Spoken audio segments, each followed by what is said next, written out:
So tell me what they were again? This is a solar roller, very small. This is the bicore headbot. It finds the brightest source of light. It'll point towards that window, but it goes crazy in sunlight. This is Herbie. One of his motors doesn't work because inside the circuit board there's a bad connection. Is he going to be a mover too? Yeah, he moves on a 9-volt. And then this is another solar roller, much bigger. Probably going to go a lot faster. A lot of epoxy went into this thing. I hope it works. And those are my 4 robots. You got it rolling? This is Herbie. On a 9-volt, he's pretty fast, but inside one of the circuit boards, he's got a bad connection to this motor. So it just doesn't work. But hopefully I can send it in and get it fixed. The whiskers are completely functional. They act as a bump sensor. And so does the tail. The tail is just guitar string. Just contacts this little paperclip ring. I like to wait backs for up, him. turns around, goes off on its way. So that's Herbie. He's pretty cool. Took me about 2 hours to make him. This Cool. Hot rod red. Can't go wrong with that. About your pendulum? The pendulum, it's called the Magbot. Basically, or 2 to keep it stable, and a super magnet from like a hard drive or something, and you have the string up here, and it goes back and forth, and the coil pulses electricity, so that when it gets closer it pulls, and when it gets on top it stops, and when it's just moving away it pulses out, so it slings more. And they give you an equation, I'm not sure what it is exactly, but I remember this. If the string holding the magnet is 99 feet long, you would only get 2 seconds from here to here. So that's pretty interesting. I mean, normally it's going like, you know, one of those desk toys, but otherwise it's pretty fast. That is fast. Yeah. Let's see. What else do I remember?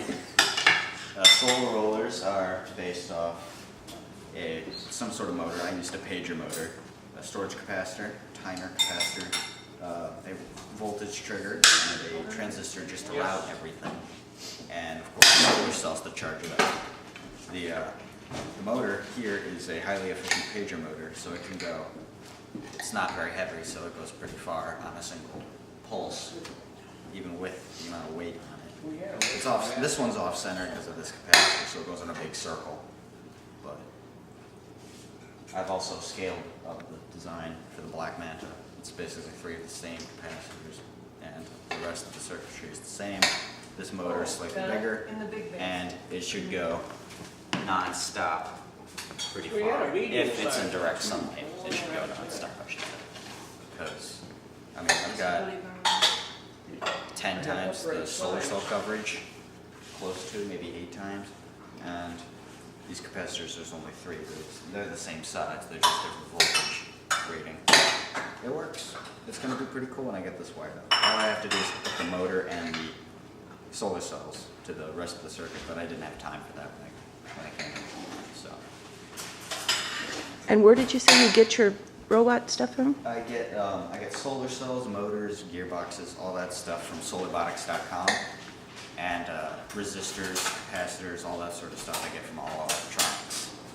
Both sites in tandem work very well together. They aren't the same company. They don't send their shipping in one package, but you can get pretty much anything from those 2 sources. And shipping's pretty decent. All Electronics is based in California, and Solarbotics is based in Canada. So shipping's pretty decent for that distance. That is cool. It says record. Okay. Gotta put it on. This is a solar roller constructed by me in action. You can barely see it moving right now because it's on a bit of a slope, but wait a few seconds. There you go. That little bit of movement, that was the solar roller. And let's see if there you go. It moves slowly, but it works. On a flat surface, it's much better. So, that's the solar ant that I've made. Oh, shutter. And here's the solar ant. Once again, zoomed in. See if we can keep track of it. There you go. Those are the solar cells. Whoops, sorry about that. And And there it goes. The wind's kind of blowing here, so I'm jerking the camera around. Whoops. There it goes again. And it just moves in tiny increments, about 5 to 15 centimeters a piece.